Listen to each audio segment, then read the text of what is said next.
Oni bojama signaliziraju i to jako dobro i uspješno, u što smo se mogli uvjeriti svih ovih godina, a mi ćemo o tome pričati u nastavku magazina Natura. Tema današnje emisije Green Art, umjetnost i ekologija. I rekli smo, evo samo da vas podsjetimo, naša gošća je grafička dizajnerica i umjetnica Alma Hrasnica Dervišević, predsjednica udruženja Green Art. U BKC-u, dakle, uskoro nas to očekuje sad u decembru, pa možemo evo i pričati i najaviti, jel tako? Yes. Bazar će biti inkluzivnog karaktera. Da.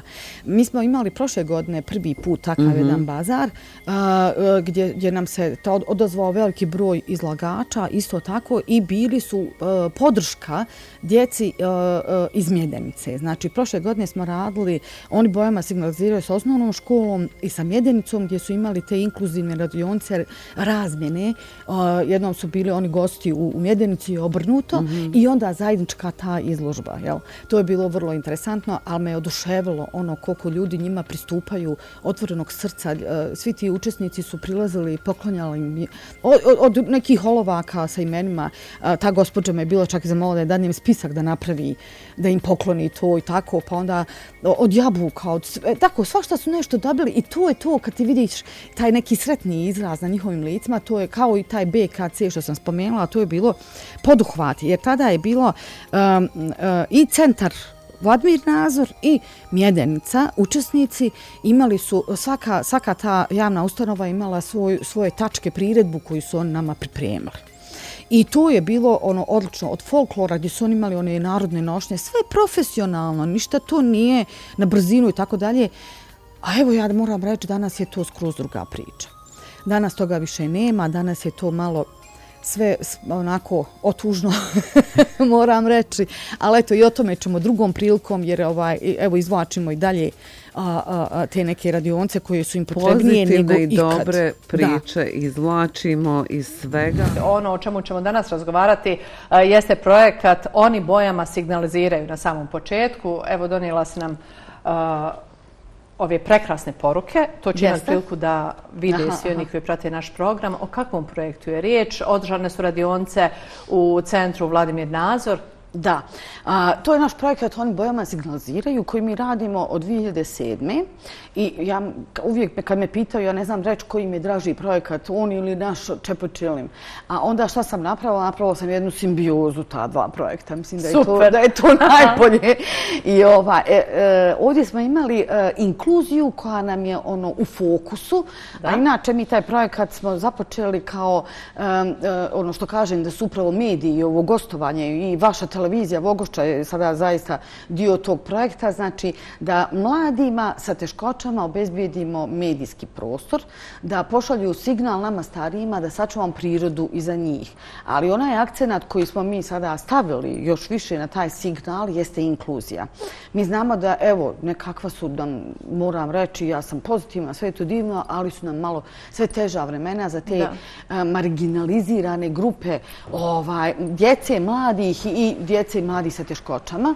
Tako da mi zdušno radimo i koristimo sve neke naše i resurse i kreativnost i sve da bi na neki način ih uključili u društvo, da bi ih animirali i njih, da im organizujemo nešto, a i da probudimo u drugima taj jedan osjećaj šta znači inkluzija. Ja moram da se pohvalim i Federalno ministarstvo kulture i sporta Transfer za mlade. Znači, mi smo tu našu target grupu fokusirali na mlade.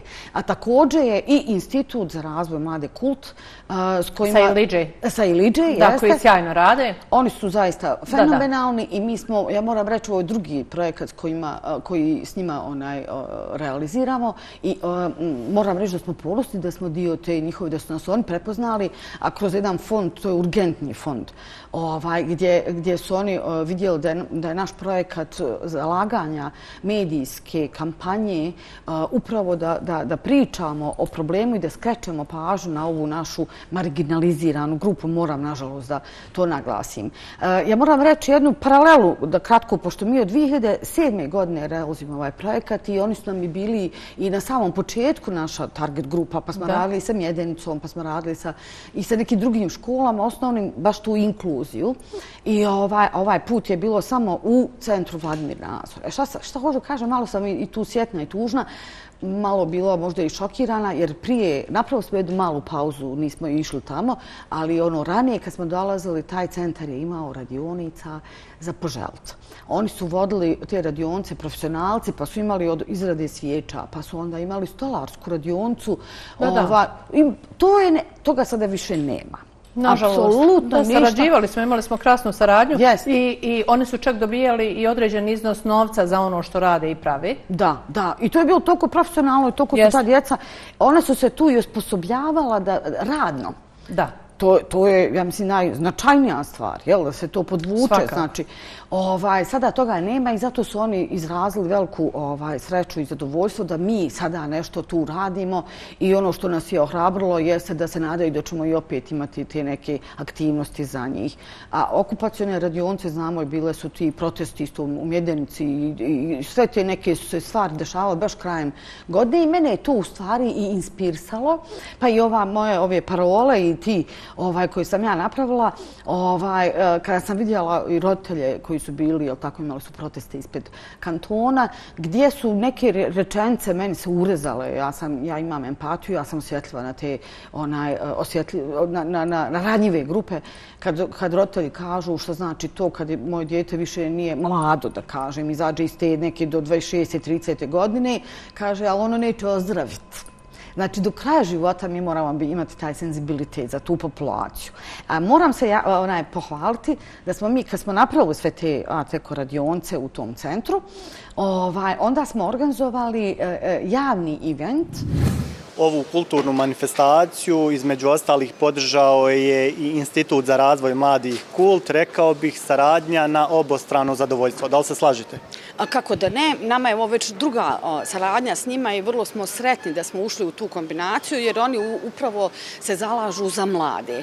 A nas su podržali kroz jedan projekat gdje se mi, upravo se vi dio tog projekta, gdje se mi zalažemo za medijski prostor mladi sa teškoćama, da se borimo za inkluziju i da se borimo za njihove okupacione radionice. Mi znamo da se to sada sve nešto uskraćuje, da je toga svega manje, ali pošto smo mi imali i prije toga niz Art-Eko radionica s njima, onda smo stvarno svjedočili koliko je to njima značajno.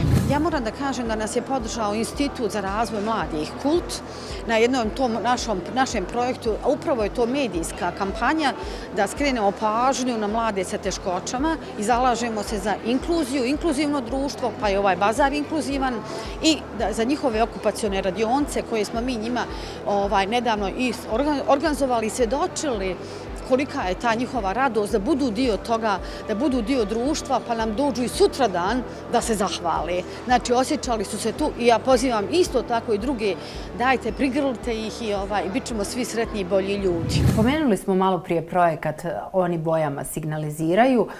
Ovaj projekat zaista je poseban jer je prije svega namijenjen djeci sa poteškoćama u razvoju. I zaista se trudi da izvrši inkluziju na pravi način. Možemo li nešto više o ovom projektu da prije svega kažemo? Pa evo, mene kad pitaju koji nam je projekat najdraži, to su ta dva projekta za koja ja kažem da su mi oba dva jako draga, a čak i sada pravimo jednu simbiozu ta dva projekta i što je, ja mislim, jako dobro, jer oni, kao što sam rekla, svi nekako vole da imamo te radionice sa čepovima i čepočilim u njihovim školama, a Oni bojama signaliziraju ima za osnovni cilj da mladima sa teškoćama, djeci i mladima obezbijedimo medijski prostor, da pošalju signal, da sačuvamo prirodu iza njih, a posebno da se zalažemo i da ih uključimo u naš život, to jeste za inkluziju. I to je jedan projekat koji smo i još uvijek u toku njegove realizacije. Ovo naše gostovanje je upravo to, jer nas je podržao Institut za razvoj mladih Kult. I moram reći da sam vrlo ponosna da sarađujem s njima. Oni su tako organizovani i tako pozitivni i onda rade upravo te projekte za mlade, pa su tako i ovaj projekat podržali. A dešava se, recimo, recimo iz te situacije koje vidimo u medijima u zadnjih par mjeseci vrlo aktuelno, da imaju probleme i centri i zavodi i tako dalje, čiji su učenici djeca i mladi s teškoćama, a to su te neke okupacione radionce.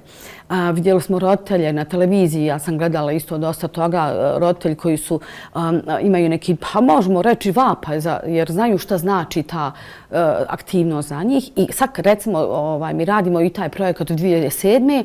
A evo sad u decembru smo imali niz tih radionica i imamo i taj naš TV spot na kojem u stvari onda možete da vidite koliko je to njima značajno i koliko oni u stvari uživaju takvim aktivnostima. I evo mi u udruženju želimo još dušnije da se zalažemo za njih i da im obezbjeđujemo tako neki kvalitetan vannastavni rad. Na bazaru učestvuju 23 izlagača. Predsjednica udruženja Green Art Alma Krasnica Dervišević je, govoreći o značaju inkluzije, istakla da inkluzija nije iluzija, da je potrebno više inkluzivnih projekata, ali prema ličnom iskustvu navodi da ih je sve manje. Ja sam recimo u centru Vladimir Nazor 2007. zatekla veliki broj okupacionih radionica, imali su fenomenalne stvari i tako dalje. Sada toga u biti više nema. Mi znamo da je i taj proces inkluzije u redovne osnovne škole u toku i to je pozitivna stvar, pa vjerojatno i u toj nekoj tranziciji njima treba vremena. Veliki broj osoba sa invaliditetom i poteškoćama u razvoju teško nalazi zaposlenje, pa su im radno-okupacione radionice od velikog značaja. Koliko su danas mladi s poteškoćama u razvoju uključeni u društvene aktivnosti u Sarajevu, ali i Bosni i Hercegovini? Pa iskreno da kažem, moglo bi više. Ono što kažu uvijek može bolje. Ja sam malo tužna i zato smo ovo sve napori uložili, što nekako svjedočimo čak smanjenju za nekih mogućnosti, gašenju nekih radionica koji su za njih jako bitne. Eto da kažem, u tom nekom radu u centru, čak nam je rečeno, ne umanjuje se nipošto taj obrazovni taj dio koji je bitan i to sve, ali te radionce nekako što sam i čula kad kažu nama to život znači.